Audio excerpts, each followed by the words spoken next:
It's bigger than the internet. I'll tell you why. One of the big protagonists in the story of many things we've discussed, money, investing, building businesses, now is this thing called artificial intelligence, which you mentioned earlier. Yes. It's like entered the room and it's changing lots of these equations in a really Yeah. profound way. Again, for that person who is maybe at the start of their career, or even, they're a lawyer right now, how are you thinking about AI? What should they be thinking about? Because I don't think we've seen something quite like this, certainly not in my lifetime. I've not seen disruption of this scale. Yeah. So how should we be thinking about this moment? Is it a huge opportunity for wealth creation or? Yeah. It's immense. It's bigger than the internet. I'll tell you why. I want to keep it down to earth because I'm actually using it now in use cases. There's every sector of the economy, every aspect of research, every aspect of business has a huge opportunity here. But let's just take use cases that you would understand, everybody listening would understand. In today's post-pandemic world, most businesses have developed, large and small, direct-to-consumer strategies where they try and build relationships with customers and sell them product direct. Yeah, they still use retail. Say you're Nike or something, and you were 27%, direct-to-consumer before the pandemic. You're now 50%. And direct-to-consumer gets you higher margins, but it also gets you data, gets you information about the preferences of your customer base, what they like, what they don't like, the flavors, and what they buy, when they buy, where they buy it, all that stuff.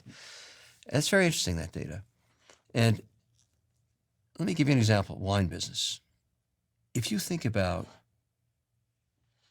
the wine business, the challenge of a 1,000-year-old business, you don't know what the weather's going to be like. You don't know what varietals to grow because you don't know what the preference of the customer is because you're selling it through multiple tiers of distribution. During the pandemic, 43 states in America opened up direct-to-consumer sales from the wineries on the West Coast. For the first time ever, the wineries found out what people buy, where they buy it, when they buy it, what they drink, what varietals. And I'm in the wine business. I sell 3 million bottles a year of wine. One of my companies, actually a Shark Tank company. And we partner with a company called QVC. We sell online. And so I can tell you today, this month, this week, the #1 varietal in Southern Florida for women ages 44 to 64 is Moscato, a sweet wine. I think it tastes like shit. I don't care what I think.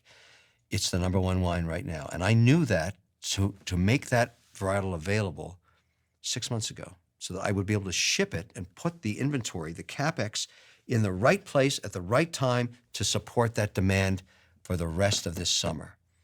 A sweet, cold Moscato wine.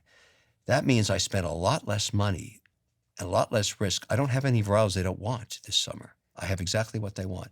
That was AI.